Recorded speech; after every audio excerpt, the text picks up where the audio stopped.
wonder, secrets unfold. True crime stories, let the intrigue be told. Grab a seat, get cozy, let's dive into the plot.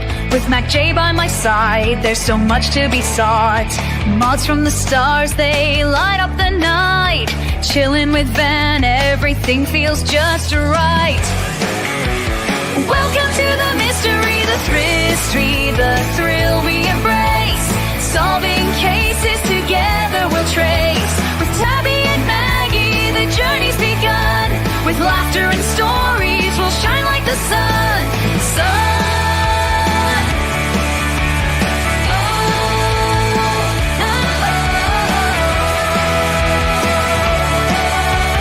Spirit time vibes with Lisa and Mark. Tia and Mel igniting the spark. According to Lean, curiosity flows. A curious rose in a garden of woes. Sweet misery whispers, tales that enthrall. While Matt, Meg and Jody, we gather them all. Welcome to the mystery, the thrill we embrace. Solving cases together we'll trace. With Tabby and Maggie, the journey's begun. With laughter and stories, we'll shine like the sun. Sun. So come along, join the fun tonight. In Aussie true crime, everything feels so right.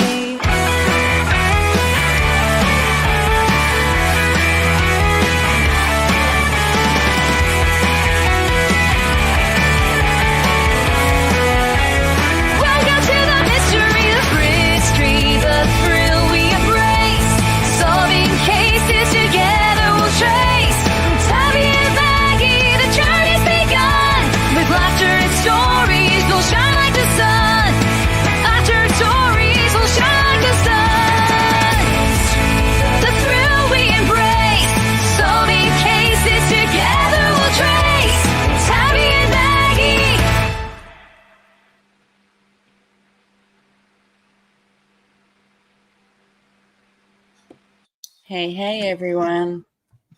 Hello everyone.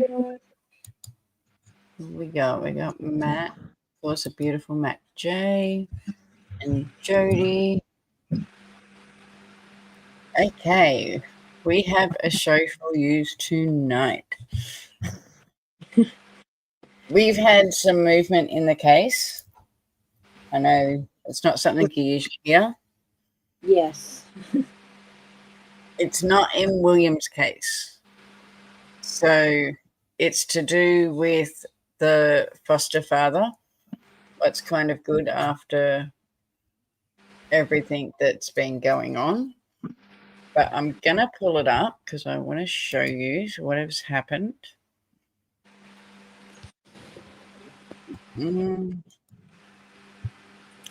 Oh dear. So, as we know, the foster father and the foster mother have been... Kitty Witty, how are you, my darling? You know, every time I say hello, I wave to people, and I don't know why because my camera's off. But I still do. I'm waving to you as I say hello. So what's happened is we know that the foster mother and the foster father were hit with some charges against... They keep saying it's not William because it's not. It's his sister who was still in their care. Now, he went to court last week for this, and this is the result from the court. So I'm going to play it, and then I'm going to read it because there's actually more in the article than what is just played in the video. And then I'm going to let Macjay tell you the icing on the cake.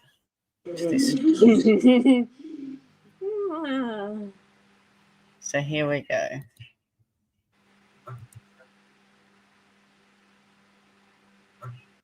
The fruit smoothies, they're absolutely beautiful, and I would recommend the Jumpstart Go program. My dad has lost 18 kilos and I've lost 12 kilos. I feel amazing. Eat healthier, live happier with Light and Easy's new Jumpstart Go. William Tyrrell's foster father has successfully appealed an intimidation conviction in court today after he was recorded yelling and swearing at a different child during school drop-off in 2020.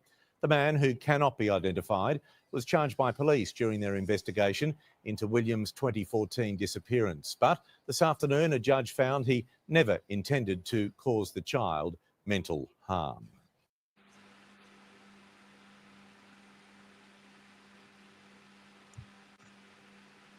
Just don't want that to start again. Okay, so on one tap too more.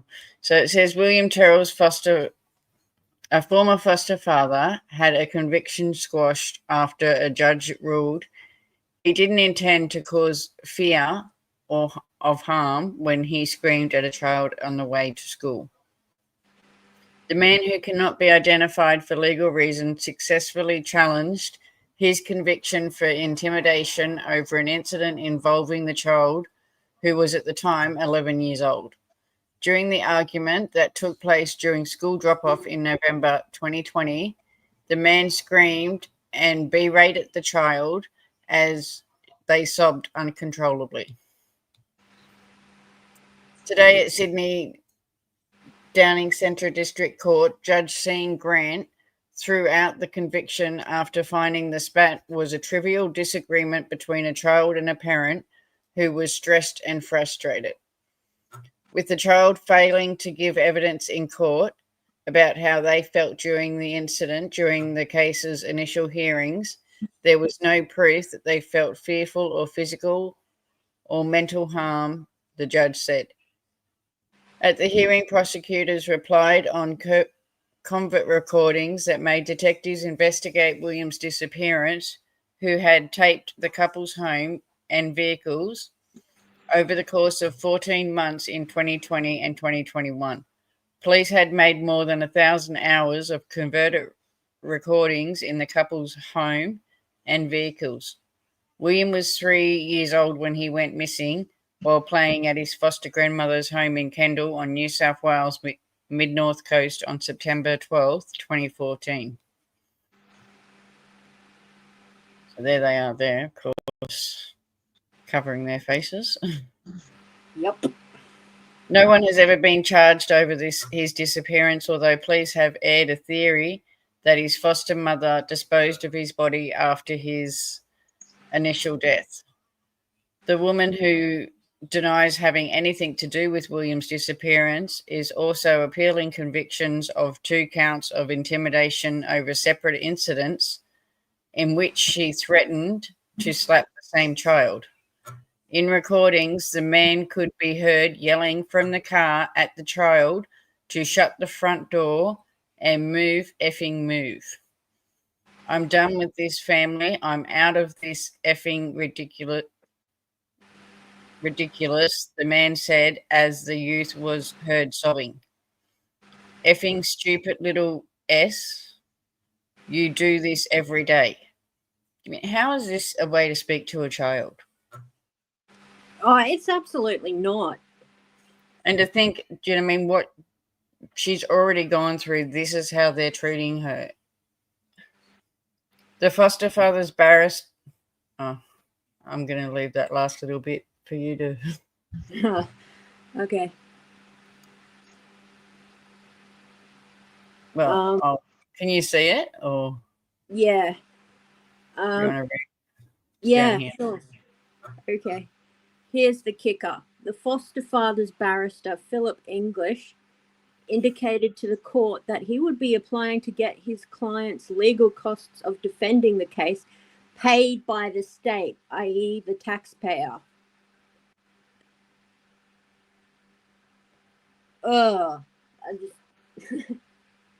Like, I read this and I was swearing at the computer, literally. Oh, yeah.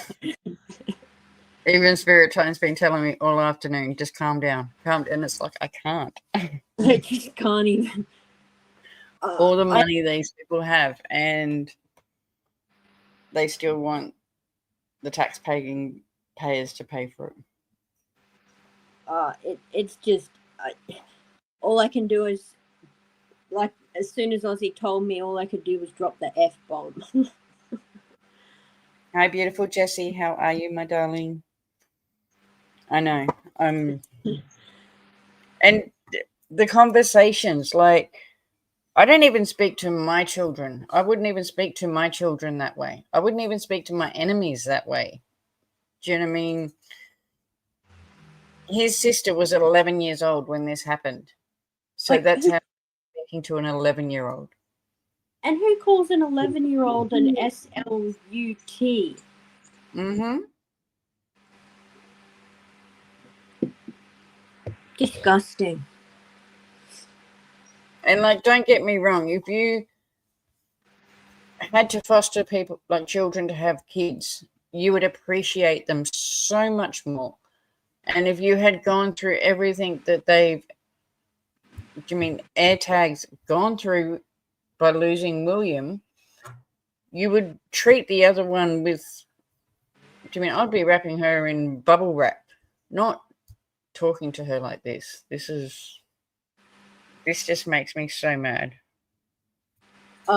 Yeah, I share that sentiment, but I don't want to say the F-bomb right now. I want to, but I'm not gonna. Now, I have found, I'm just going to move on because I can't. But I found someone who done a really good reenactment from a timeline of William. But this one actually talks about the police's new theory. I'm going to drop their link so people can go and sub to him, or her. I don't know. Their channel is called Bad Things True Crime. And they've done a really good enactment of William's timeline. It's another reason I wanted to put it on here.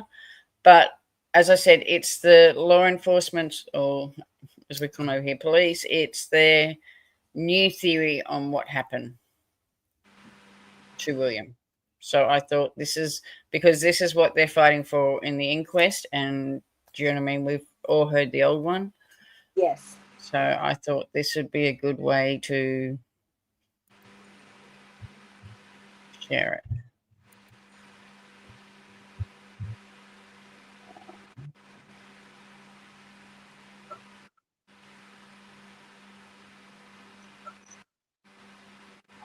Kitty Witty, they are an awesome channel. Like, if you haven't subbed up, definitely sub up to them.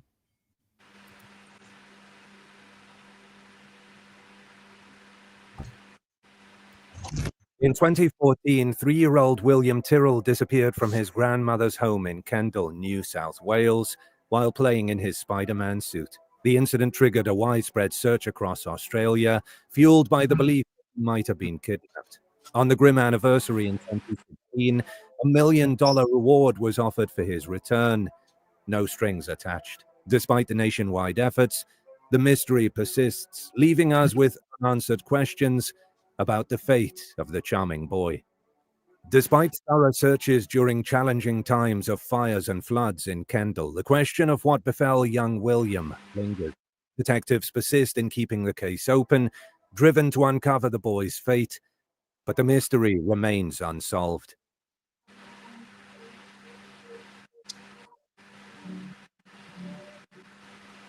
September 11th, 2014. On September 11, 2014, 3-year-old William Tyrrell, accompanied by his foster parents and 5-year-old sister, made a 4-hour journey from Sydney to visit his foster grandmother in Kendal. The grandmother's house on Benarood Drive was located near the Kendal State Forest, about 35 kilometers south of Port Macquarie. Little did anyone know that what was supposed to be a vacation turned into a nightmare. September 12th. Good thing is, too, it shows you some of the area around there on the day. Like, not on the day, but you know what I mean? Like, what the area was like. kind of thing. And the house, there's some good pictures of the house and video of the house.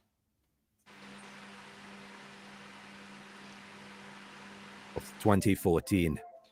Between 10 and 10:25 a.m. on September 12th, William and his sister played hide and seek in the front and backyard.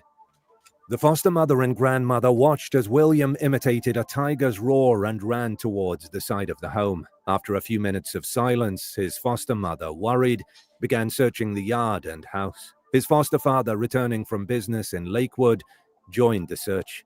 At 10:57, Tyrrell's foster mother called 000 Emergency Services, reporting him missing. The police arrived at 11:06, but the little boy had vanished.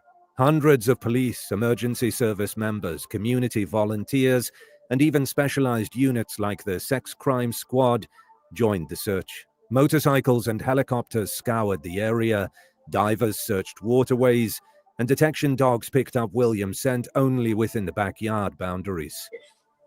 Despite exhaustive efforts, the mystery endured.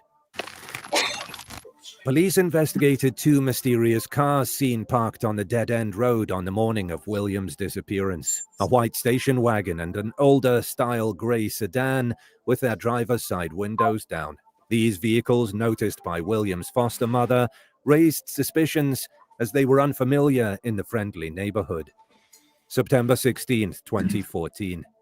On September 16, 2014, Strike Force Rosanne, consisting of 14 detectives and analysts, was established to investigate William's disappearance. The team, responding to a personal plea from William's parents, became the state's largest investigative effort, involving multiple squads and analysts.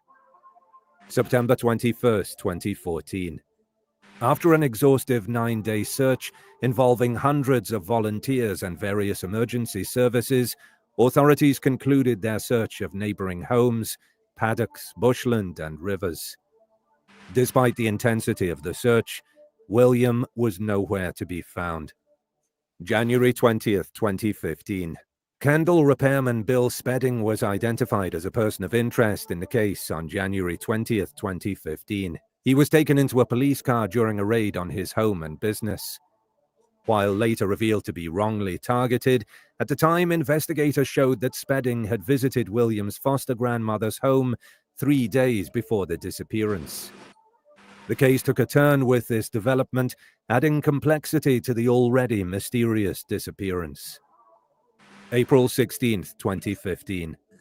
On April 16, 2015, William Tyrrell's foster parents broke their silence in a public interview, expressing the belief that he was abducted. His mother hoped, if alive, he was feeling loved and being cared for.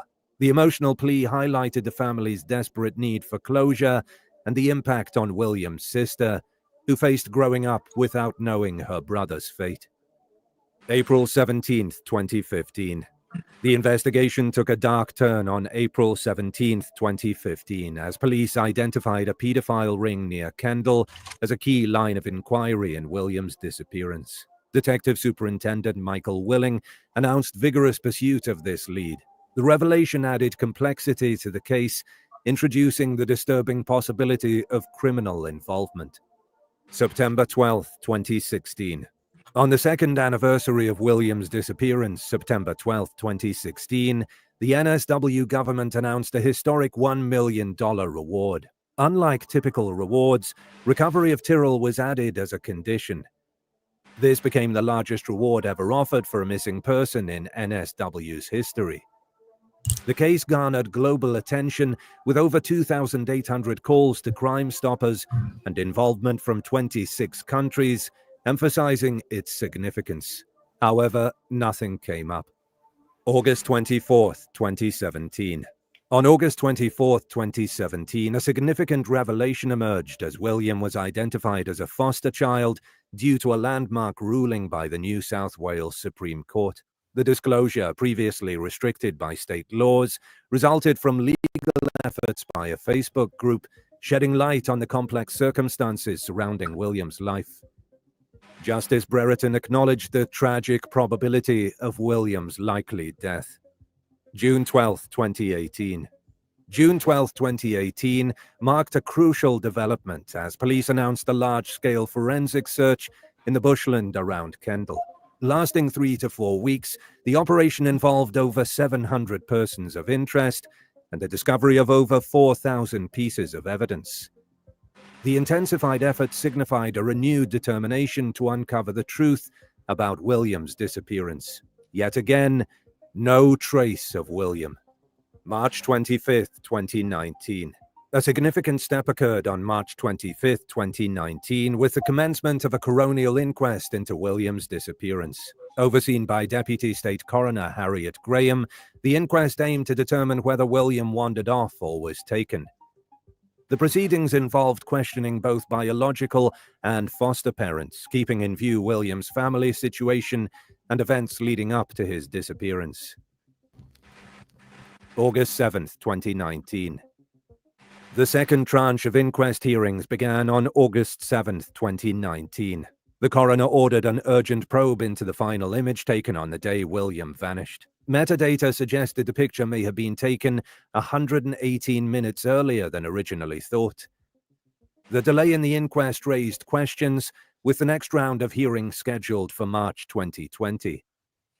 November 11, 2019. On November 11, 2019, during William's coronial inquest, new images emerged. CCTV footage showcased William and his foster family at a McDonald's near Newcastle at 6:30 p.m. on Thursday, September 11, 2014, the day before he disappeared. These images offered glimpses into the last known moments of the family together. October 7, 2020. William's sister made an emotional plea on October 7, 2020, in the final days of his inquest. Via a phone recording played in court, she expressed hope that her speech would aid in solving the case. Determined, she asserted her future ambition to join the police force as a detective to find her brother, vowing not to give up until he was located. March 7, 2021. Tragedy struck on March 7, 2021, as William's foster grandmother passed away at the age of 88. Her death marked a poignant moment in the ongoing narrative, a figure connected to William's life no longer present. June 18, 2021.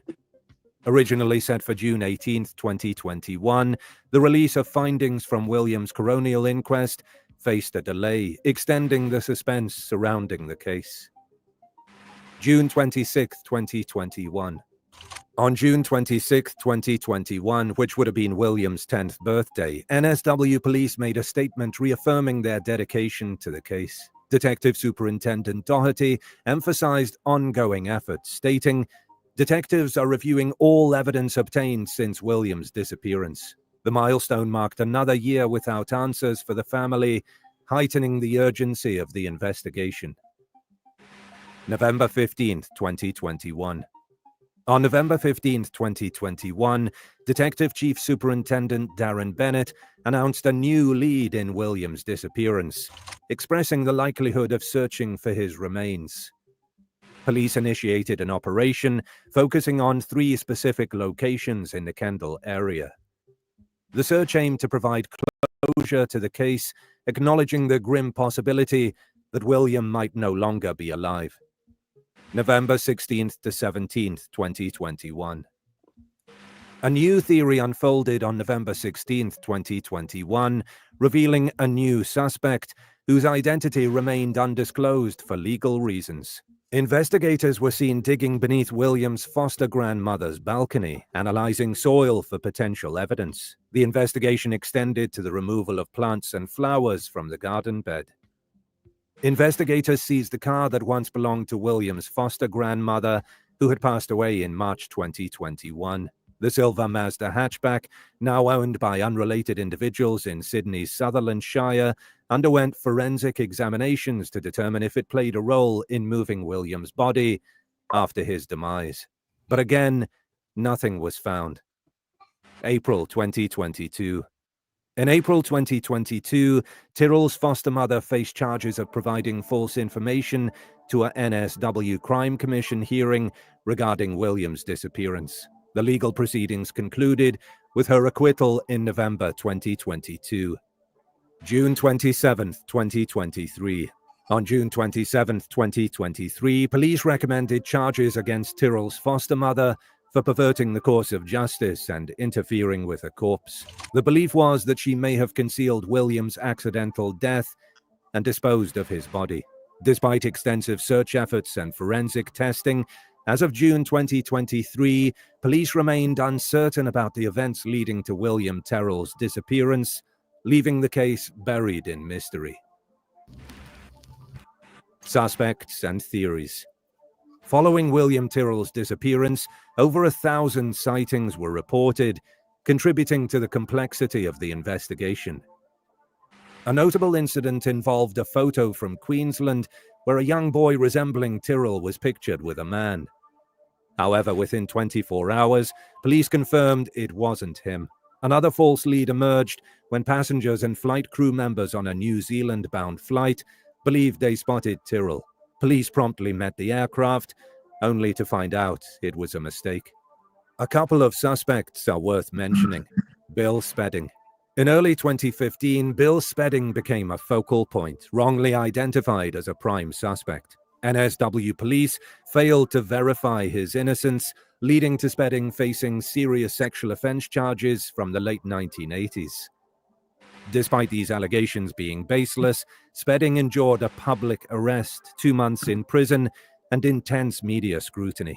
In March 2018, he was found not guilty of all charges.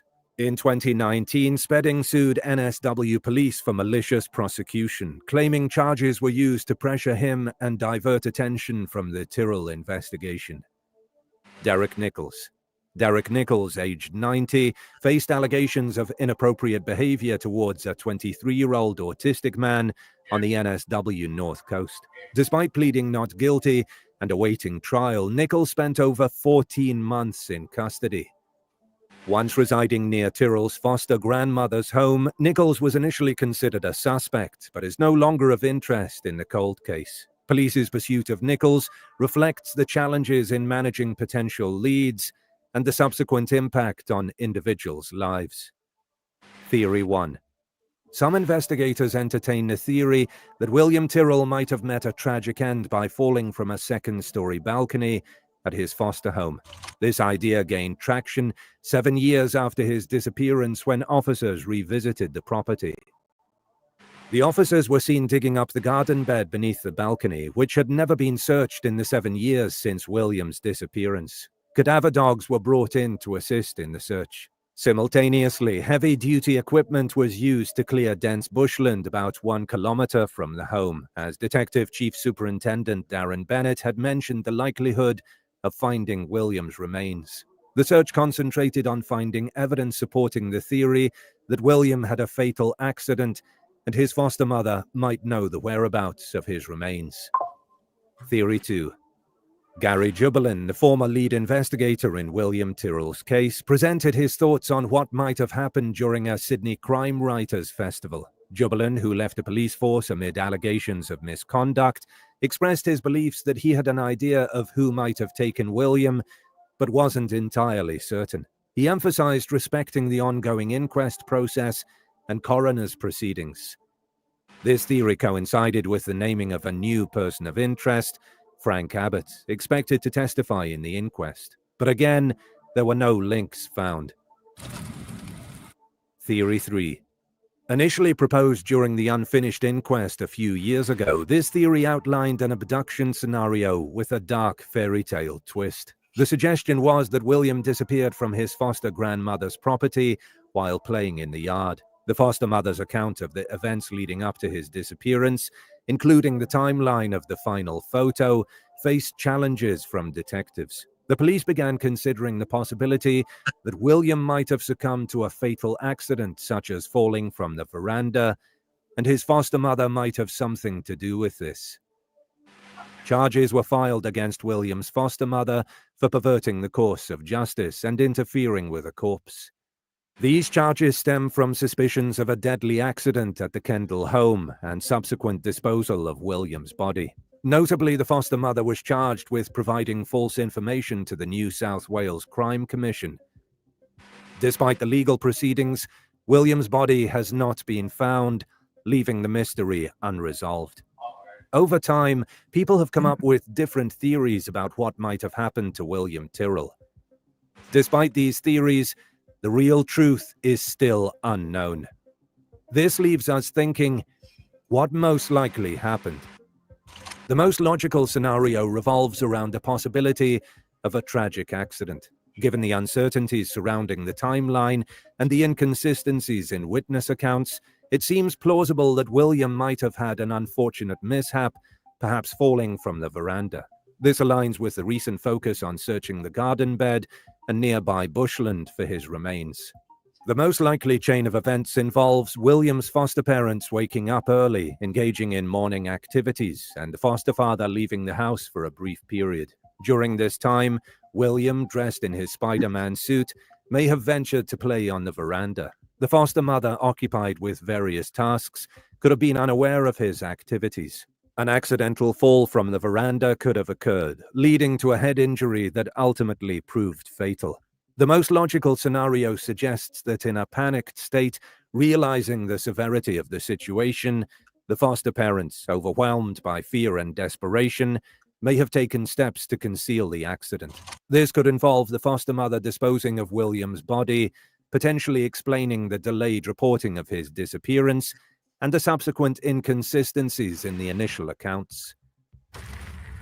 The reason we don't think it was a premeditated abduction or an elaborate conspiracy is because the evidence, including witness statements and investigative findings, doesn't strongly support such a theory. The absence of a concrete motive, coupled with the lack of convincing evidence pointing towards an external perpetrator, makes the accidental fall hypothesis more plausible.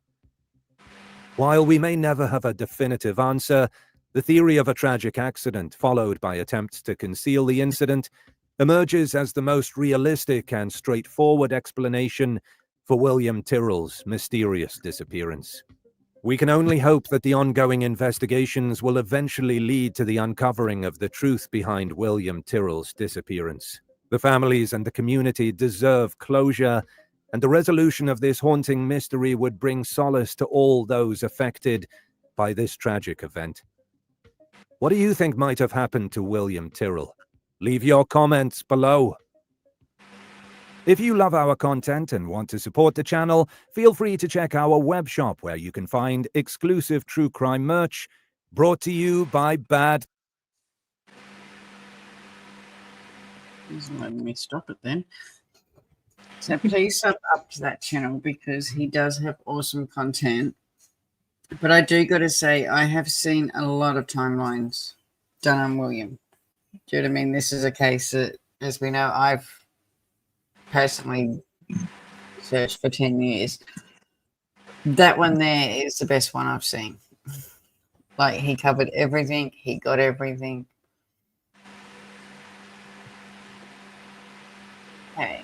Now, the other one I had for us. So this one only goes for 2 minutes, but I thought it tied in. So this is about the biological parents and what they were going through. Now, in our last episode with William, do you know what I mean? We touched a lot on the biological side of the parents. So I wanted to share this one just to, I mean, show it all.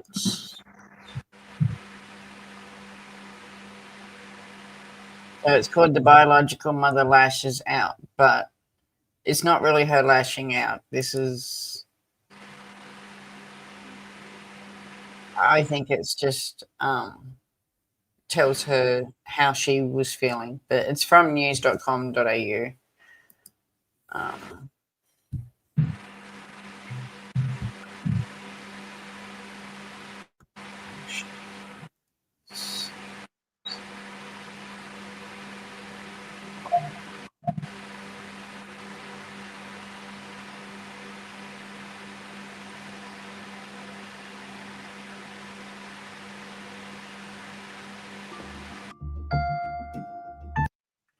So I'm going to pause it and read it because there's a lot of talking, like a lot of reading in this one.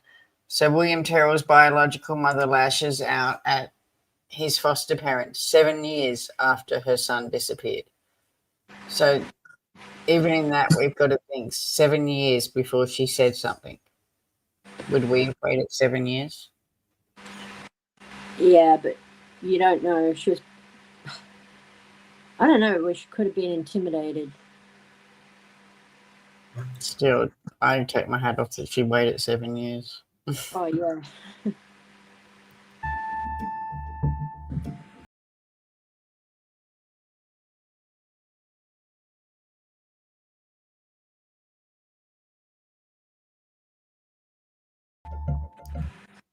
She has accused the family of failing to properly supervise her kids while they played at their foster grandmother's home on the morning of September 12, 2014.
This comes after police name William's foster mother as a revived person of interest in the 3-year-old's disappearance.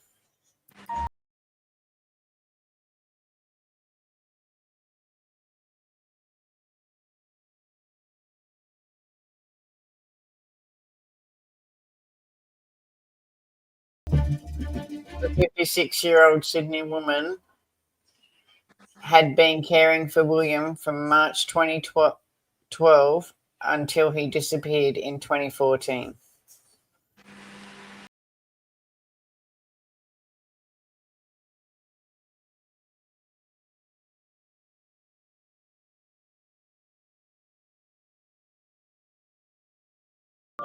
She has not been arrested or charged by police for William's disappearance.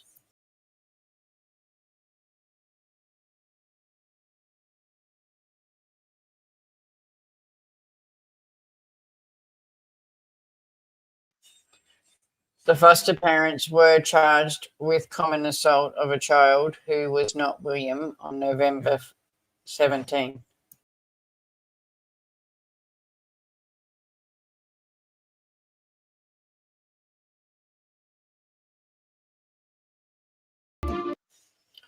The couple previously stated that they had nothing to hide. Yet they constantly hide their faces. Yep.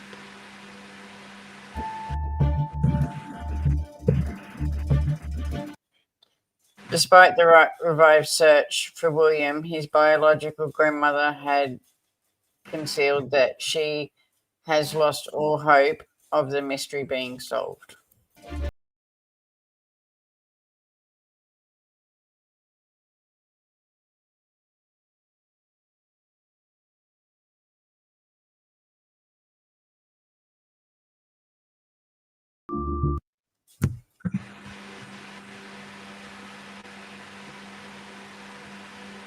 Yeah, I thought that was a good one to show as well. Yes. But, Okay. oh, Kitty Witty's comment. He was playing with his sister, then went missing. They were on the veranda together and then somehow went from drawing at Nan's feet to running around the house playing a roaring game. And he's run around the house and supposedly it came back around.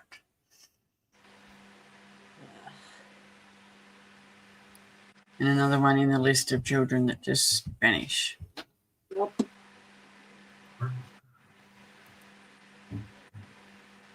So we're up to, in our podcast,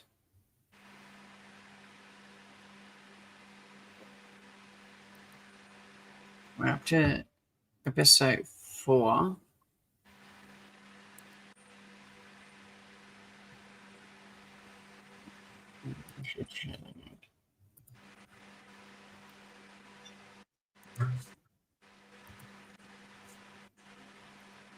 Wrong button.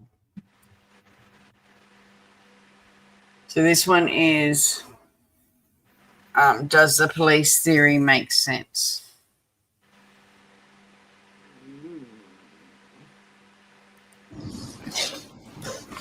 Okay. I call David Laidlaw. Thank you.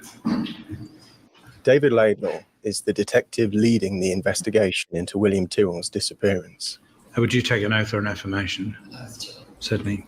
He's tall and heavy-set, with white hair and a thick white moustache. And your occupation? I'm a Detective Chief Inspector. And you're with the Homicide Squad? That's correct. Thank you. David's what you might call a veteran policeman. You've been with the force since the late 70s? That's correct. Meaning he's been a cop for longer than I have been alive. And you've been a detective since 1988? That's correct. Trained. And he's been a detective investigating serious crimes since I was in primary school and still getting pocket money. And you joined the Unsolved Homicide team in 2017, is that right? That's correct. His job today is as investigation coordinator of the New South Wales Police Unsolved Homicide team. Roughly 40 detectives whose job it is to go back over cases that others couldn't solve and solve them. Every one of those cases represents a grieving family who might have waited decades for an answer. New South Wales Police has around 800 unsolved cases on its books, although the numbers are a bit uncertain. And you say that as at the date of your statement, there were 829 of those cases. Yes, that's correct, yes. The figures provided by New South Wales Police as at yesterday for that period is 790. Yes, I can't assist now. Do you know what's happened to those 39 files? No, I don't, no.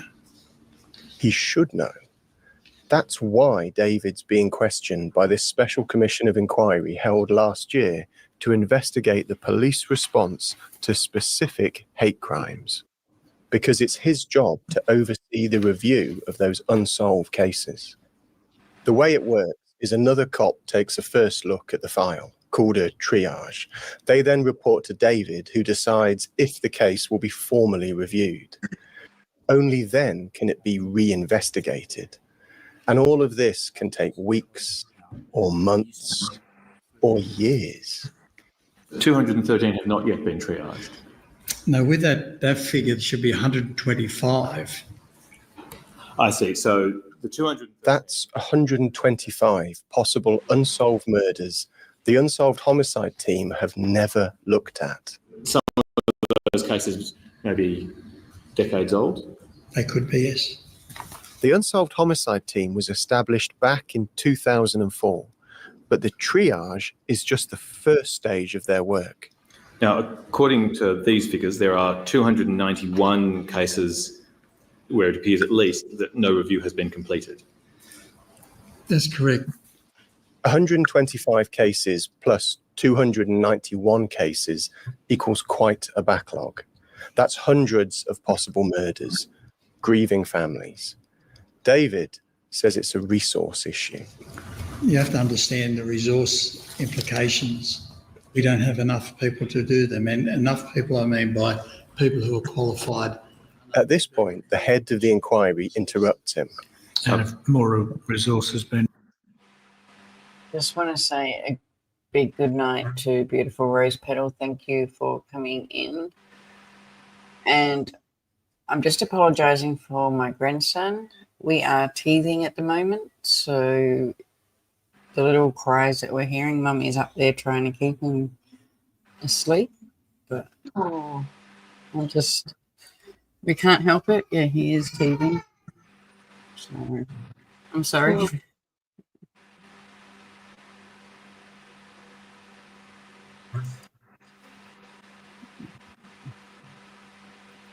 Requested? No, So David hasn't asked for any help. that's correct. I know there's 19 triages ready for me to vet, and I haven't had the opportunity to vet yet For how long? since I'd say since June, I would say last year.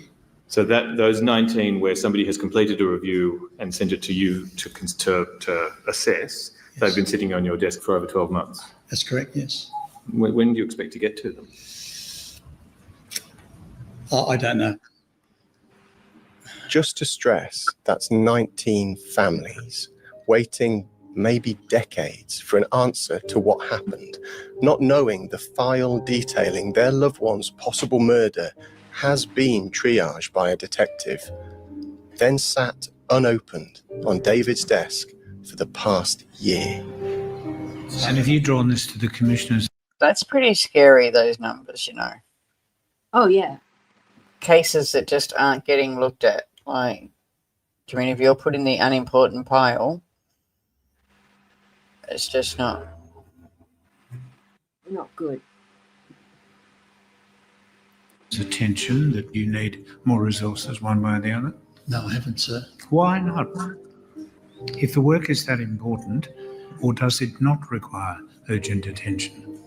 It does require urgent Well, then attention. why hasn't somebody said something to the commissioner instead of sitting quietly, leaving files collecting dust on the desk? If I can reiterate what I said before, is that we're going from a backlog of, we've still got triage forms that have been completed that we cannot get out to even to review because there's so many of them. Do I work on the basis that the present commissioner is entirely unaware of the resources issues that you currently face? Is that right? That's correct, sir. Well, that is remarkable, if I may say so. Yes, that's true.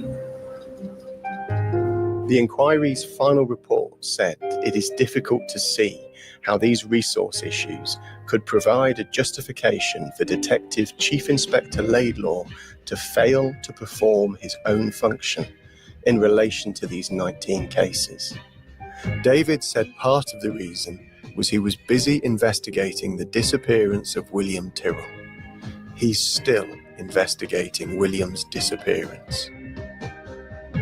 I'm Dan Box, and from news.com.au, this is Witness, William Tyrrell. Episode 4, The Police Theory.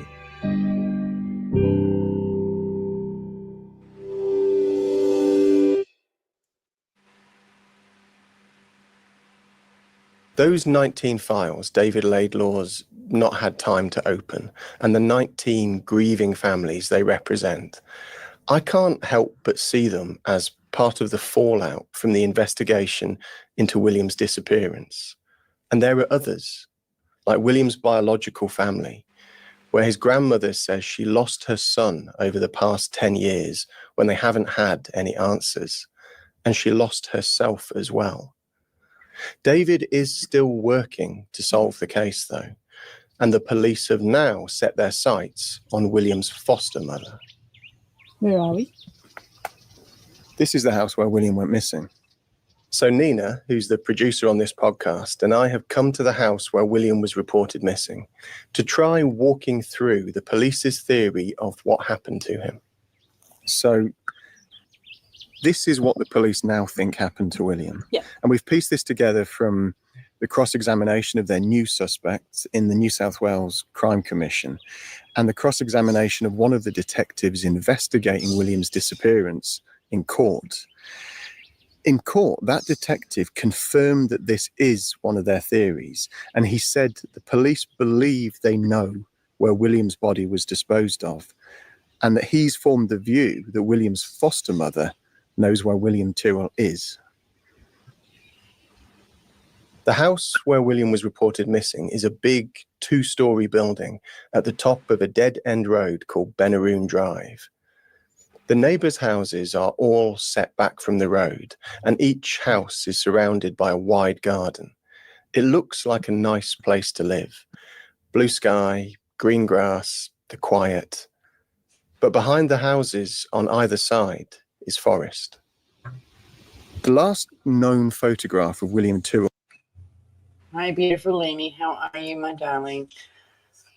One thing I've got to say about the house too is when you see pictures, they are very deceiving. Like the front of the house, the front yard looks huge, and it looks like it's a lot of. I mean, you see the trees, but it looks like it's really long, and it's not actually that long in real life, if that makes sense.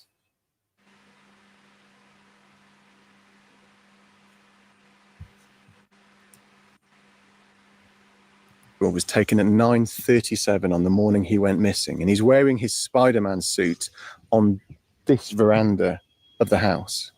The photo is taken by his foster mother, and you can see William's happy. His mouth is open like he's laughing or he's excited or he's roaring. And we know the foster mother's there because she took the photograph, and we know that her mum is there. But the foster father, her husband, he's left the home earlier that morning. He's gone to make a work call. He needs internet reception to do that. And just to say, we do have a point in time for when he left because there was CCTV, right? Yeah, so all of that's been confirmed. But the uncertainty is over the time of the photograph. It could be out by 2 hours. So that would make it 7:37, not 9:37. The foster mum told police when she was asked about this that she didn't know how to set the camera. But the police and later the inquest have looked at this. There's been forensic examination and both accept that 9:37 is accurate. And I look at that picture and I just think minutes and our world has changed. This is William's foster mother from an interview with both foster parents recorded by New South Wales Police months after he was reported missing.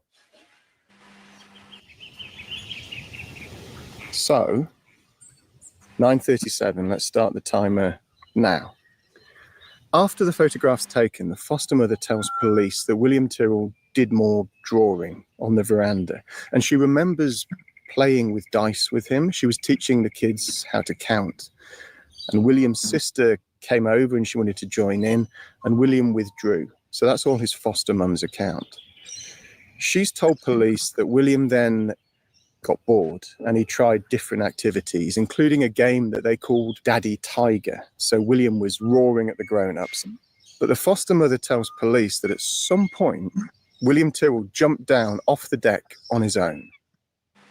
He's got a really good sense of adventure, but he's got a really good understanding of his limitations. Yep.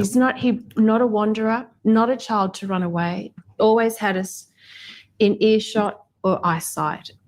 She says she told him to put his shoes on, but he's barefoot in the photograph. But the thing is, there's been a whole bunch of controversy about this photo. There's been headlines in the newspaper about did he have shoes on, didn't he have shoes on, and does that mean somebody is lying? The foster mother says she told him to put his shoes on because there might be bindies in the grass. Yeah, that's a bindi right there. There's a bindi? Yeah. So that was the argument that was made, that there weren't bindies. There was a whole bunch of controversy online and in the newspapers about whether or not it was bindi season. We're at the house. And there's a bindi. And it's that time of year. So look, the long and the short of that is I think it's all irrelevant. William could put his own shoes on, and his shoes had Velcro straps. So whatever the foster mother said, he could have put shoes on at the time.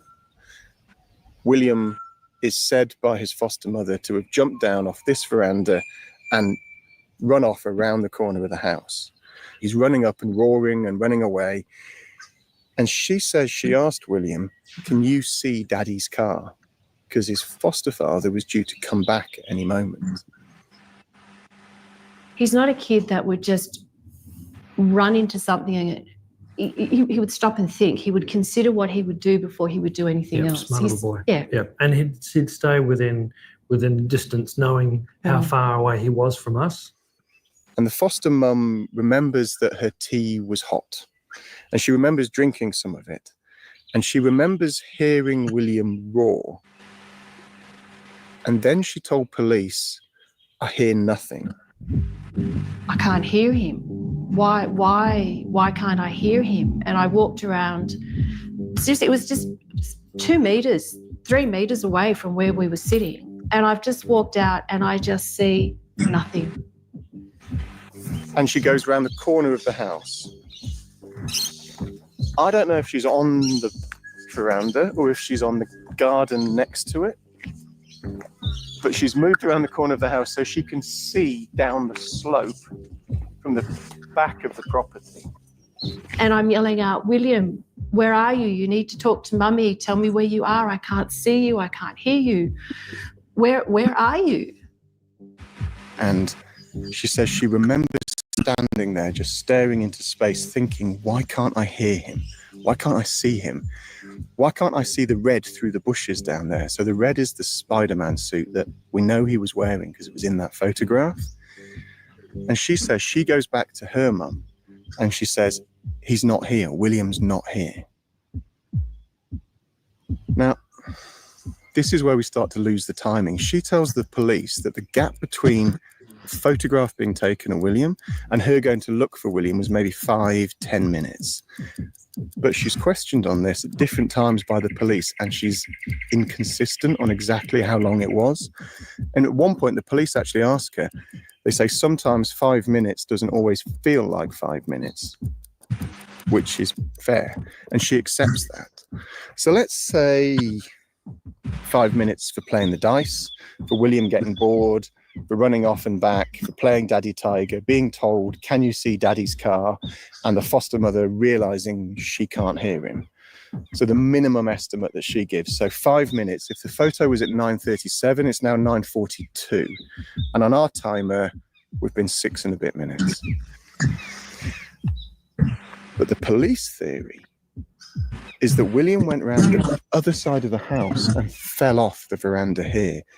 And that at this point, the foster mother found William's body in these ferns and the foliage around under the veranda, that he was dead. But she makes a snap decision to hide his body. Now, for that to happen, for the police theory to be right, a lot has to happen very quickly. The foster mum has to walk down here, find William's body. And react quietly enough that no one in the neighborhood hears it or reports it. Because we know it's a quiet street. You can hear it's a quiet street. So there's no audible reaction that either her mum or William's sister notice. She has to decide not to call for help. So that's a very quick decision. There's no 000 call at that point. And she has to decide to hide William's body rather than seeking any kind of medical attention. And William's sister is also in the house, so she's 4. The foster mum has to decide whether to bring her mum and William's sister into the conspiracy and get them to lie with her about what's happened to William. Or avoid them finding out that anything has happened. So William's sister, who's 4, is interviewed more than once by specialist detectives, and she gives the same version, which is that William is playing Daddy Tiger. So if it is a conspiracy, William's foster mother then has to pretend to look for William herself. She has to convince her own mother what happened. The foster mother later tells police that she runs around this garden. And the foster mum's calling out, I can't hear you. I need to see you. I need to hear your voice because I can't see you. I can't hear you. Where are you? And he was nowhere. And at some point, according to the police theory, she walked up to the carport just here around the house.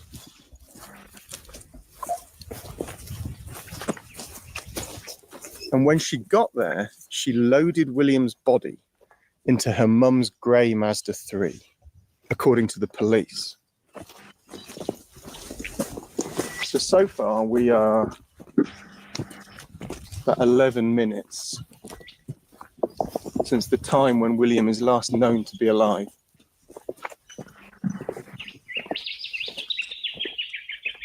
Okay.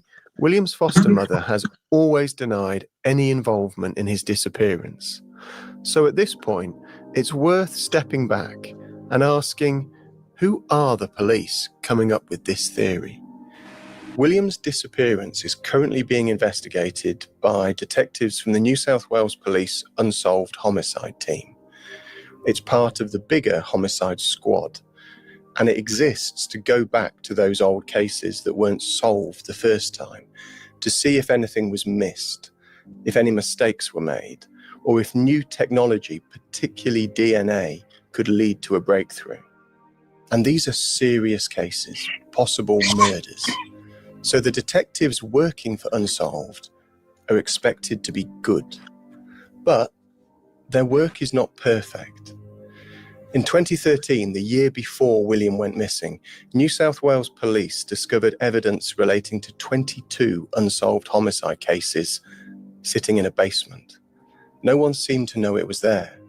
That led to the then senior officer on the Unsolved Homicide Team to write a damning internal report on just how much evidence was missing, scattered, misfiled, or lost. The report was confidential at the time. It's marked for official use only. It said one search recovered 8 entire pallets of evidence that had been, quote, improperly stored. Many of these items may relate to unsolved homicide cases.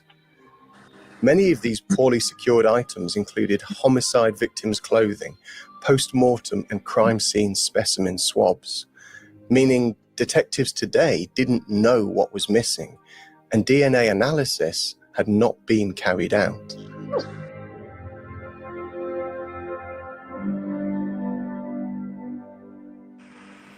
One of the reasons to write this document was to let Command know what the issue was and the problems was that we faced.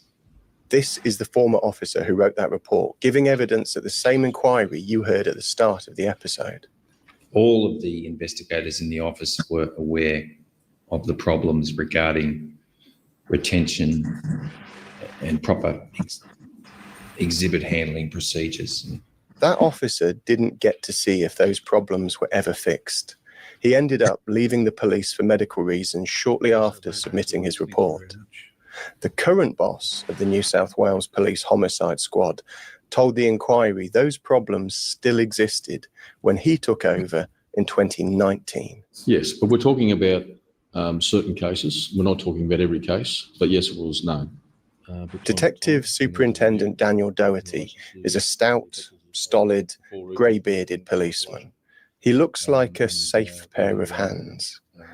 But when questioned, he didn't know how many unsolved homicide cases were affected.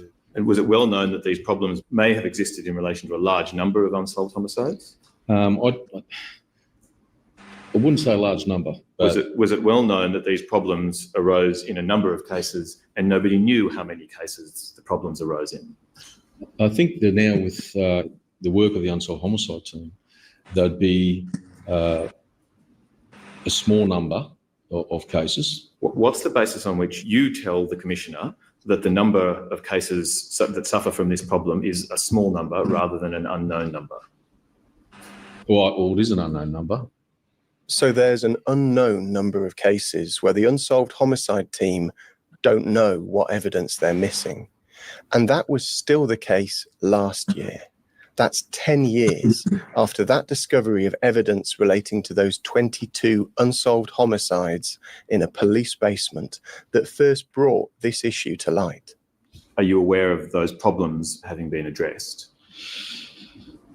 Well, it's been an ongoing issue. I know that there's been some reviews of record services, and I know there's reviews in relation to exhibits, and that's been an ongoing issue. The problems were well known as problems within the Unsolved Homicides Team when you started in December 2019? Yes, well, they brought it to my attention. And it's well known that there's still problems within the Unsolved Homicides Team? In terms of those issues that have been raised, yes. So the Unsolved Homicide Team is not perfect. There's problems with record keeping, missing exhibits, and an inability to fix those problems over a whole decade. But that itself doesn't mean that the investigation into William's disappearance has faced the same problems. Back to the police theory that William's foster mother drove his body away from the house in her mother's grey Mazda 3.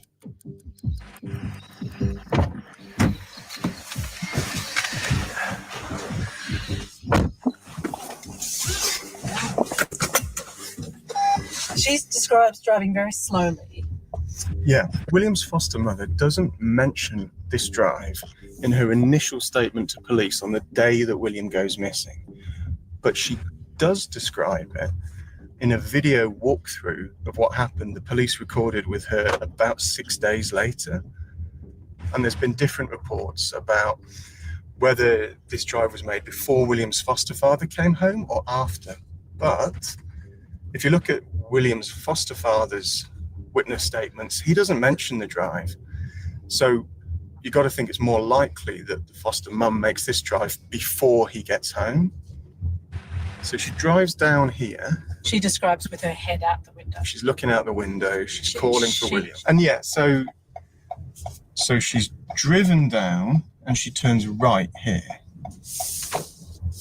Now on the drive, William's foster mum tells police that on this road, so it's almost a single lane road, it's narrow, there's no road markings, there's trees on either side.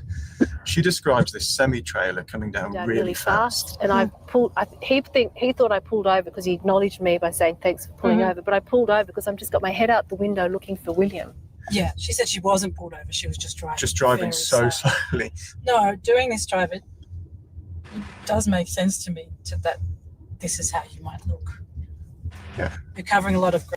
But we've got to remember too that she's pulled over to the extent that a truck driver had to back so that he didn't hit her, and then seen her again driving around on his way back after dropping his load off. Exactly.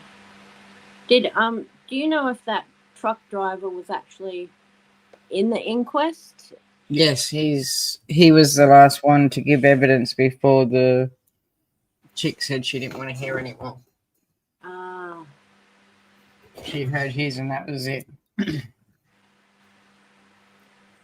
That's why I'm very interested to think what her... Do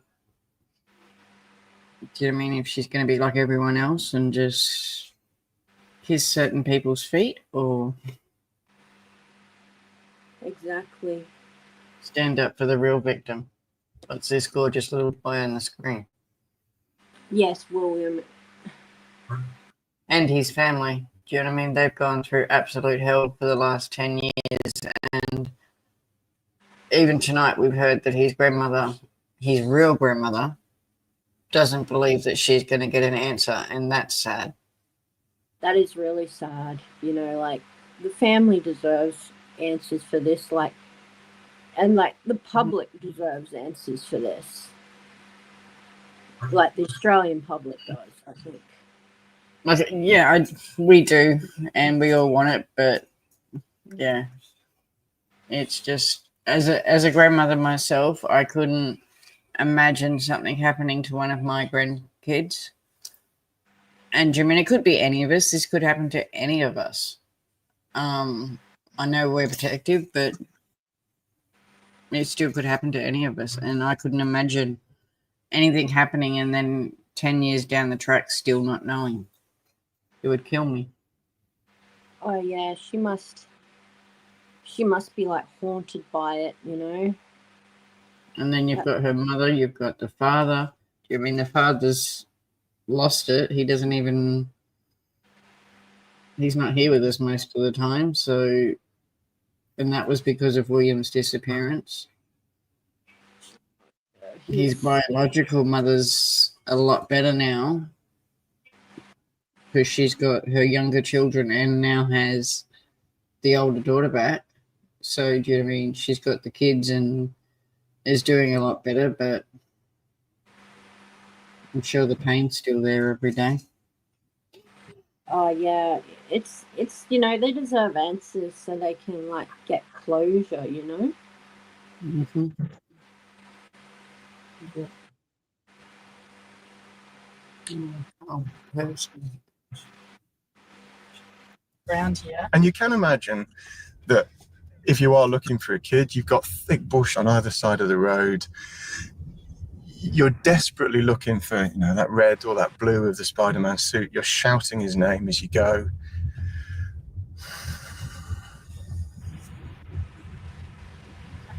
It's a panicked response. Like, this isn't you're not in your rational mind if you're looking for a kid, but equally you're not in your rational mind if you're trying to cover something up. But she gets here. And according to the foster mother, she stops. And I get to the riding school and I just think, it's not here. Ozzy, So this is the corner of Bell Creek Road and this dirt.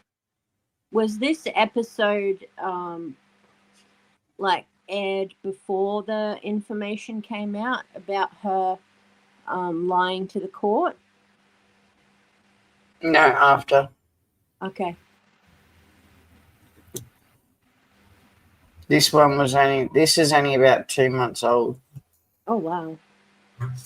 So I think it was just before and just after the inquest was shut down. All right. But yeah. Track that's called Cobb and Co Road. So this is where the police are alleging the body could have been left. Yeah. But they've specifically called out this location. Specifically in court, they have suggested the body of William Tyrrell was left here. But if you get out, have a look.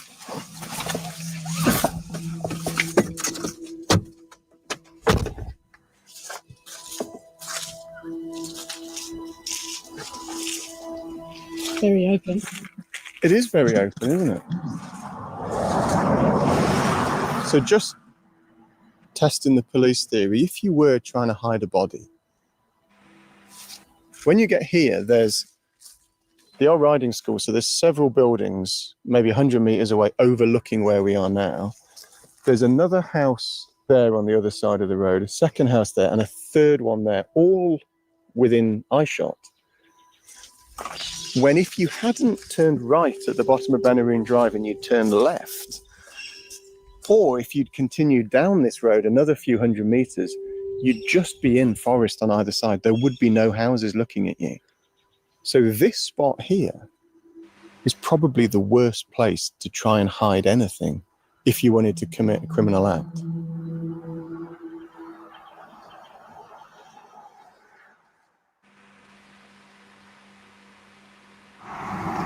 If we're working on the theory that this drive occurs before the husband comes home. Yeah, and which seems most likely. It does seem most likely. If we're working on that theory, we don't have much time to bury a body. And also, like, to be blunt, burying a body is quite hard work. And there's no suggestion that there's any digging tools in the car. So the best you're going to do at this point, if you are hiding a child's body, the best you're going to do is carry it. Also, she's panicking. And maybe panicking explains why you'd pick this spot, which is in sight of several houses. But if you had stopped here and you tried to hide something,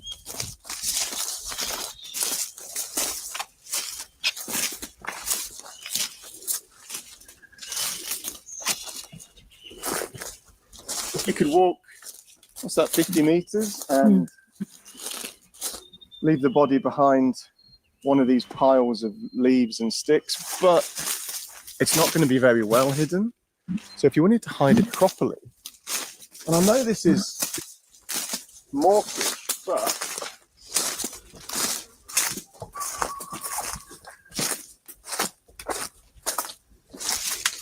So it gets very unwalkable very quickly. yeah. If you wanted to hide something as obvious as a child's body In a bright red outfit. you'd have to go another 10 meters maybe into the bush, and that's hard walking. And you're carrying a body. You're carrying something that's heavy. Yeah. So, but maybe you do it. It's not impossible. No. But either way. If you notice the flowers. Yeah, I'll show you what this is actually. This rake is a memorial left by the police when they did the big forensic search just a few years ago. And it did have this message on it, "We will never forget him."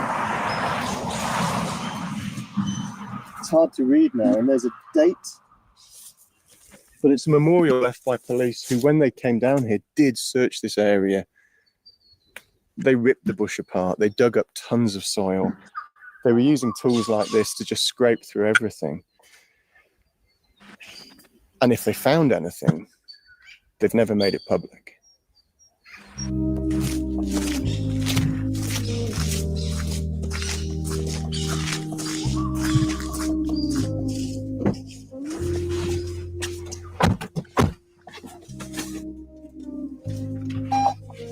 And the detectives are adamant when questioned in court about this location. So one of the detectives on the strike force says that the police do believe William's body was disposed in this area on the corner of those two roads. And he's asked in court if he's lying about whether the police know the location, and he says he's not. And then he says, "I formed the view that the foster mother knows where William Tyrrell is." Which does lead you to the question, well, if you believe that, then why have you not been able to find him? But we don't know. So the foster mum then drives back into Benarine Drive.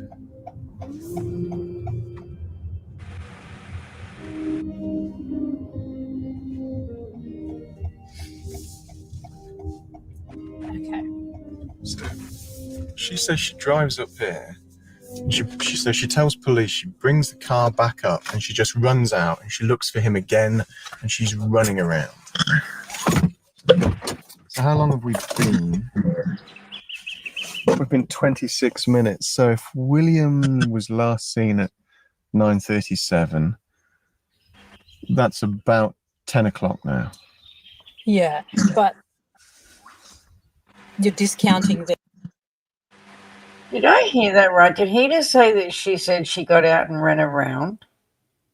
Yes, that's what I heard as well. That's funny because in nearly all of her statements, she says that she never got out of the car. That is strange. I was just listening. I'm like, hang on, did I just hear that? Is that what? They're all the time playing. Yeah. Yeah, having a cup of tea. We know that at about 10:30, William's foster father sends a text to his foster mother saying, "I'll be home in 5." Yeah, and he is home. And he is home. Within 5 minutes. But the foster mother deletes that message. So at the time when she's on her evidence running around looking for William, she deletes the message from William's foster father. Now, she tells police that that's habit. She just deletes messages as they come in. And it is true that other messages on her phone are deleted. And there's a part of me that gets that. I delete emails as quickly as I can. And she is, from personal experience of her, she's a really organized, a really efficient person. Does it mean anything that she deleted that message? If the police theory is right and she's at this point involved in a conspiracy to dispose of William's body, what does she gain by deleting that message? Hard to tell. And I think also hard to read too much into the actions of someone under extreme stress. Either way. Yeah. Because on the police theory, she has to decide in that moment whether or not to bring him into the conspiracy. Either if the police are right and she is trying to hide the fact of William's death, she has to decide very, very quickly whether she's going to lie to him that William has just disappeared or tell him the truth and convince him very quickly to lie with her. The husband gets home about 10:33 or soon after. He arrives home where we are now and he pulls into this driveway here. And the foster mother walks towards him from the veranda area, so that side of the house there, and she asks him, "Have you seen William?" And the foster father's response on his evidence and her evidence is that he says, what are you talking about? Why would I have William? The foster mother tells her husband that William's missing, and he takes off. I then said, "Where is he? Where's he gone?" She said, "He was here 5 minutes ago. Here 5 minutes ago." Yep. I can't find him. I was calling his name. William, come on, William. Where are you? She said that he was last seen around here. Yep. But I thought, okay, well, you know, if he was down at the road, you possibly would have seen him. You've checked that dollhouse over there? Yep, absolutely. Went through there, went underneath their house, went around their house, went in there because they weren't home. Yeah. I went in their carport. So he's running all around there, and then he's running in wider and wider circles up and down the street here. Mm. And he says he kept coming back to the house to check for any updates. So has William come back? Yeah. They've got a caravan in there that's all locked away. I went in there, I checked under there. And that was locked? Caravan was locked, yep, absolutely. And I was looking in everything I possibly could. I then couldn't find him. I then found there's a walking trail or a trail that leads to the cemetery. Mm-hmm. I followed that. You know, I was still looking for things on the ground. If there's something, you know, I'd lost a shoe or something like that. You were yelling all this time? All the time, okay. Yelling for him all the time. I remember when I've lost, even for a moment, one of our kids, it's like the whole world is shaking. It's that much emotion. It's that much adrenaline and panic. So I can imagine him running literally up and down this street looking for William. But then about 10:40, so just over an hour after that photograph was taken, the foster mum, she runs down the road here to a neighbour's house, asking if the neighbour has seen a little boy in a Spider-Man outfit. But the significance of that is from that moment on, the foster mother is with someone from outside her family, someone who has no reason to lie to protect her. So we know that from that moment on, she's not hiding a body. Yeah. So having walked it through, what do you think about the police theory? Yeah, it's doable. It is doable. It's tight. It's doable, but I don't think it makes a lot of sense. And the thing that got me was driving down to the corner of those two roads that the police say they believe William's foster mother hid his body. You're right in front of the riding school. You're in view of 1, 2, 3 other houses. When if you wanted to hide something and you'd driven another 200 meters, there'd be nothing. There'd just be forest. So why pick that point? But it's entirely possible that we're looking at a puzzle that's missing a lot of pieces and that the police could have pieces. But if they have pieces, why haven't they done anything about it? Why has she not been charged?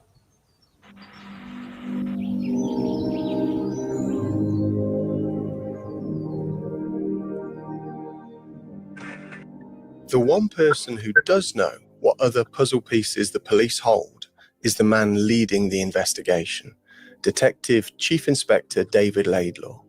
He took over more than 5 years ago, so back in 2019, which was months after the public announcement of a separate plan to overhaul the way the Unsolved Homicide team deals with its backlog of cold cases. It was announced in an exclusive story in Sydney's Daily Telegraph newspaper that promised that every murder mystery to have baffled New South Wales police in the past 40 years will be revisited in one of the biggest ever shake-ups of cold case homicides in the state.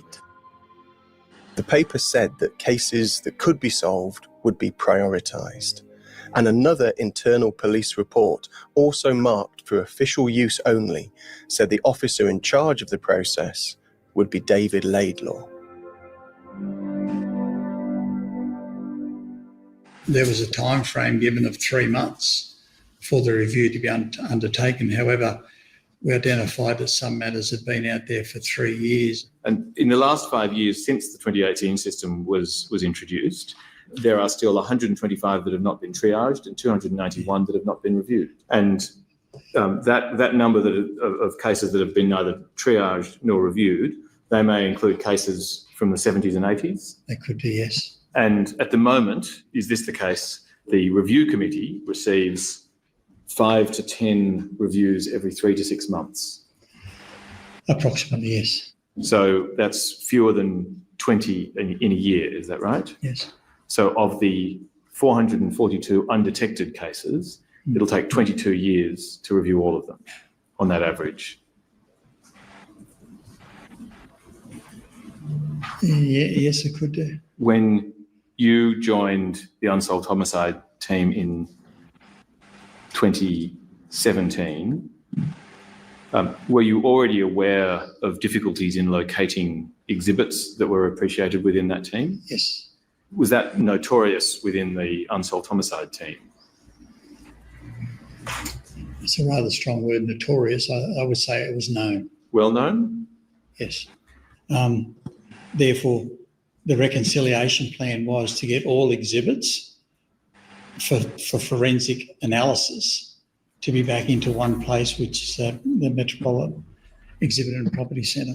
And that project was underway, was it, when you joined the team? Yes. And has that project been completed? I'm unable to tell the Commissioner that. Have you received written updates as to the progress of that project? No, I haven't. No. You haven't received any written update as to the progress of that project since you commenced? That's correct, yes. Have you asked for... And are you the person who would be expected to receive the updates? Yes, sir, I would. Have you asked for them? No, sir. Why not? I can't give the Commissioner a reason why not. The second voice, the one who's just started asking questions, is the inquiry's head, a Supreme Court judge. These are all people's lives and people's families' lives. I appreciate that. And has anyone, as far as you know, ever put to the Commissioner that some specially funded project is urgently needed to get a grip on all of these unsolved cases? I'm unaware. David says he does know requests for missing exhibits from unsolved cases were sent out to different parts of the police force. That happened in 2017, so 7 years ago now. Where are the replies kept? I don't know. Is somebody... They would be on what we call our record management system. Is there someone responsible for collating the replies and reviewing them? Well, I suppose the responsibility now rests with me. But you haven't conducted that exercise? No.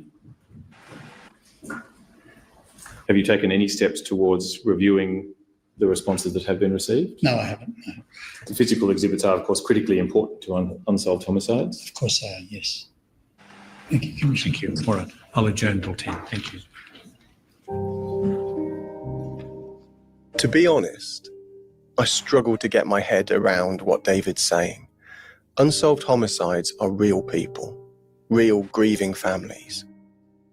But New South Wales Police is missing exhibits, missing documents by the pallet load. And the detective in charge of going back through all these cases says he doesn't know basic things, like where they keep replies to requests for information, or what's in those replies, or how big the problem really is. I get David Laidlaw's busy. Among other things, he's running the investigation into William's disappearance. But the record of the New South Wales Police isn't actually perfect there, too. If the current police theory of what happened is William's foster mother drove his body away in her mum's grey Mazda 3, then surely it's a problem the police at the time didn't examine that car until the 20th of September 2014, 5 days after William was reported missing. I'd like to ask David about all of this, but I've been told no. Instead, New South Wales Police have given us a short written statement saying police are, quote, unable to provide comment or interviews as the matter is before the coroner, meaning the inquest into William's disappearance, which is due to start again next week. So if anyone out there is thinking, I might have gotten away with this, what's your message? They haven't. Though that didn't stop David giving this interview to Sky News in 2021, when the inquest was also ongoing. We'll continue with this investigation as long as it takes. Do you believe you know who the person is? We believe we can identify who it may be, or the circumstances of him going missing, yes. You know what happened, don't you? You know who it is, don't you? We have thoughts about what occurred to William, yes. There's a range of thoughts of what happened to him, yes. And who was responsible. Yes. We started this episode talking about the lives that have been damaged so far by the police investigation, the families of those 19 cases where reports have sat on David Laidlaw's desk for a year unopened. Right now, other lives are at risk of harm also. Because today, only one of two things can be right. Either the police theory is correct, and William's foster mother disposed of his body and has deceived everyone over the past 10 years when she's been publicly campaigning for more attention, not less, on this case. Or the police are wrong, and William's foster mother has been wrongly and tragically described as a suspected criminal in front of her friends and family and the entire country. That's the reality of unsolved homicide investigations. The stakes are very, very high. And which of those two theories has evidence to support it might become clear next week when the inquest into William's disappearance resumes its public hearings. And we will be there, reporting on what happens in the next episode. Because one thing walking through the police theory with Nina has made obvious to me is you don't know what you don't know.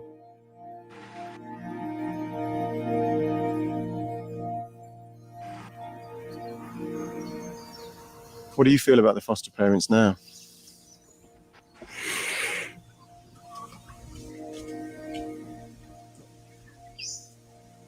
In that timeline, for the police theory to be true, you'd have to be a psychopath to be able to react that quickly.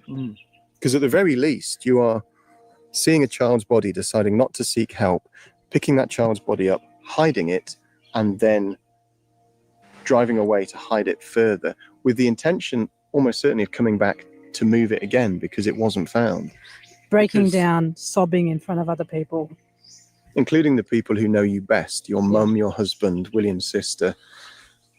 The other alternative is that William's foster mother sits her mum down and says, this is what's happened. William has died and we need to hide that fact. And she deals with her mum's grief, shock, horror, and turns that into a willing conspirator. Then she does that again with William's 4-year-old sister and turns a 4-year-old child into someone who will convincingly lie to police more than once for several years. And then she either lies to her own husband and has done for the past 10 years because he's defended her when examined by police, or she also convinces him. And at that point, you've got 4 people hiding a secret without cracking for a decade. Yeah. Under extreme pressure. Yeah.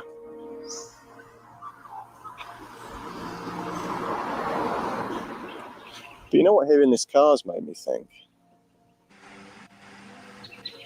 Like, it's so obvious when a car drives up here because there's no other traffic that the other option is that someone takes William and drives off with him.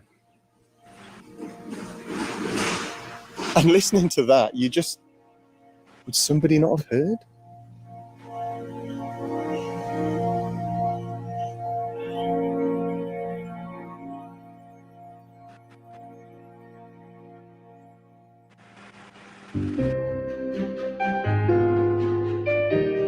That's next time on Witness, William Tyrrell.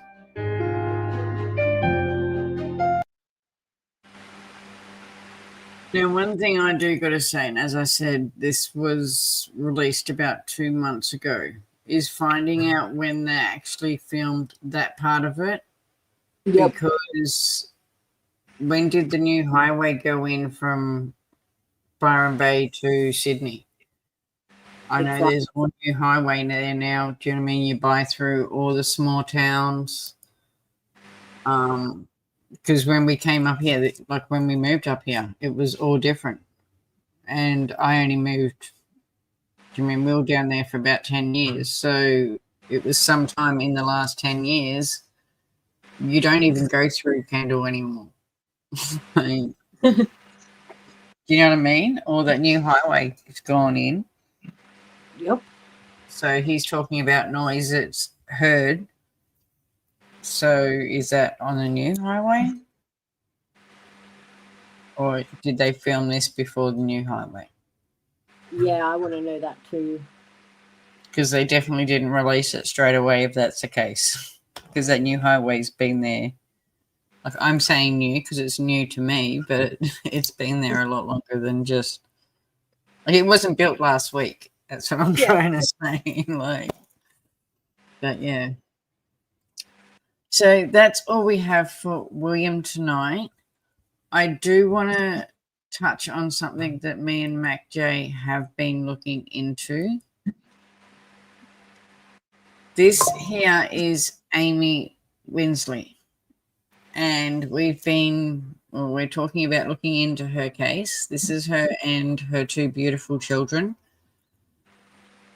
Sadly, her story isn't as beautiful. She's a mum that was trying to get away from a domestic violence situation. And as we all know, Jimmy, this is something that really needs to be looked at, especially in Australia, because we have so many cases of it. But as we know, when it's the time to leave, it is the most hardest for them and also the most dangerous. Now, Amy had got her two beautiful children out into the car and she went back into the house. And when she went back in, they found her with a gunshot to the top part of her. Now, at the time, it was ruled a suicide, and her family didn't believe it. Do you know what I mean? They kicked up a stink, and so they should, because there's now a full investigation into this case. Yeah, So, it is.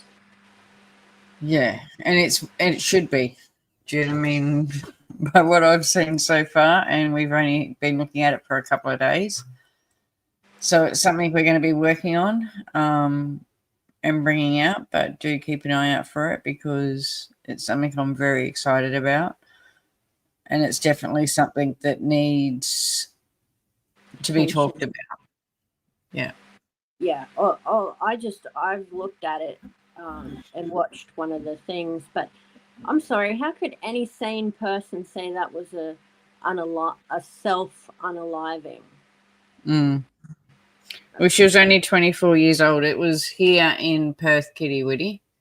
Hang on, I'm just trying to get the exact date.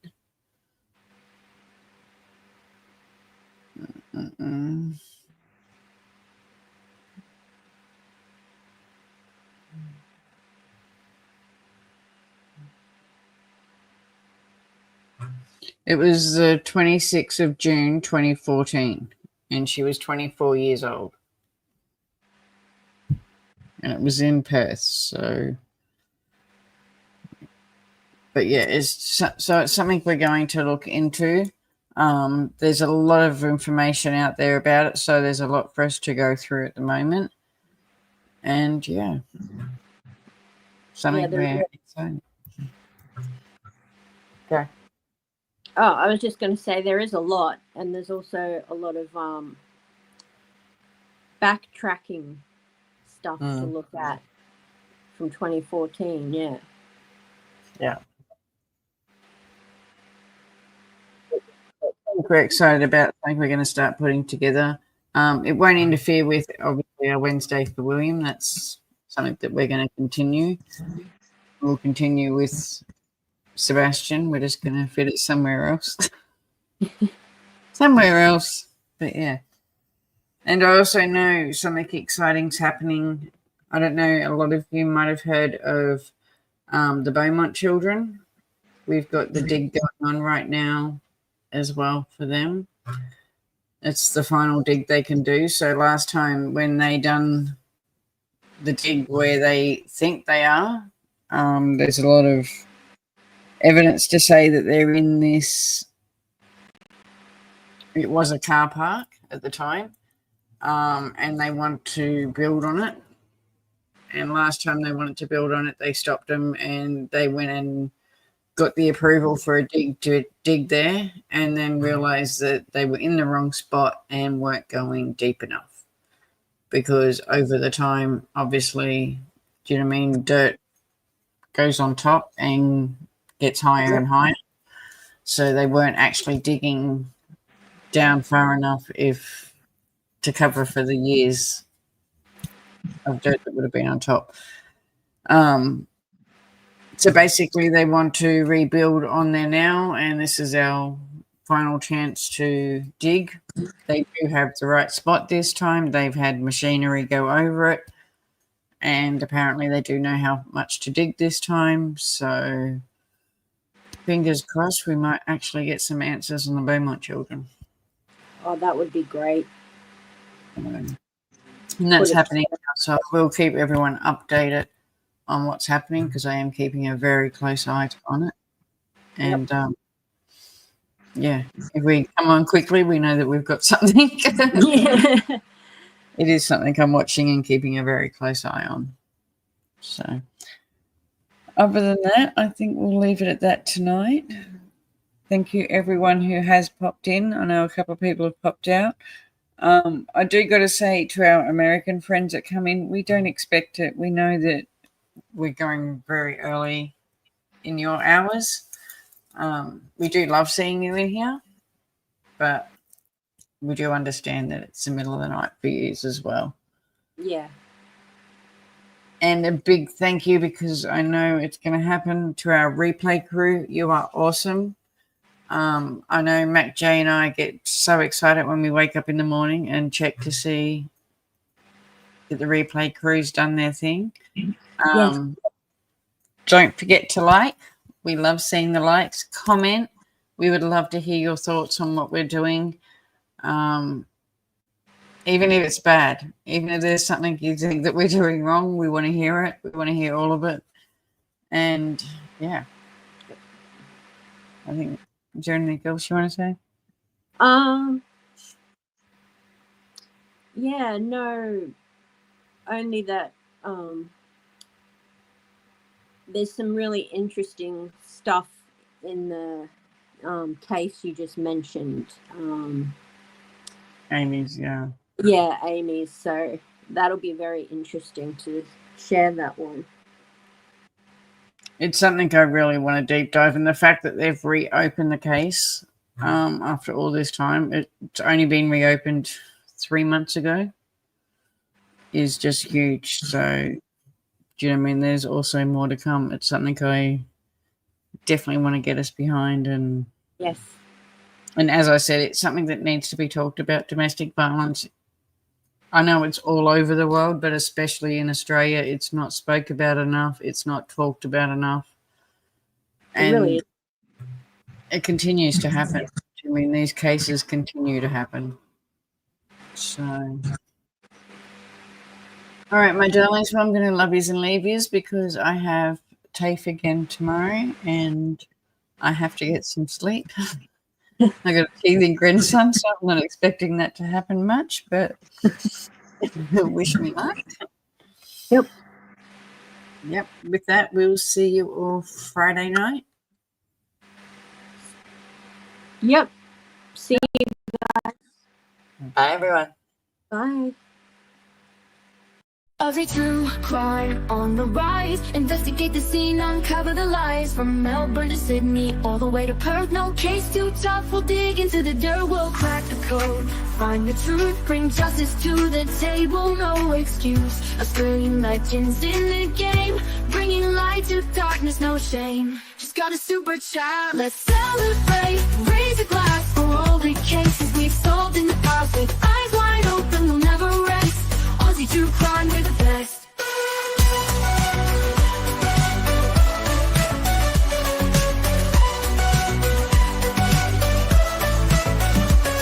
From cold cases The missing persons will leave no stone unturned. Every virgin detectives in our hearts will never give up, but justice and truth will always hear us. Ooh, thank you so much. Ooh, let's celebrate, raise a glass for all the cases we solved in the past. With eyes wide open, we'll never rest. Aussie true crime, we're the best.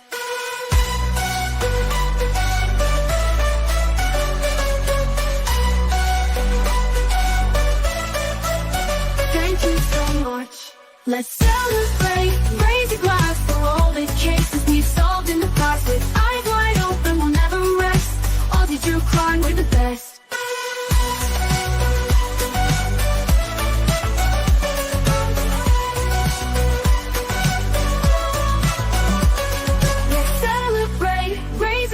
For all the cases we solved in the past. With eyes wide open, we'll never rest. Aussie true crime, we're the best.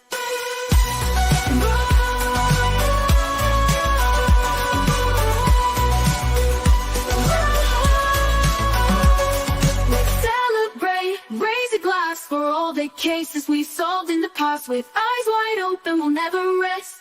Aussie true crime, we're the best. Thank you so much.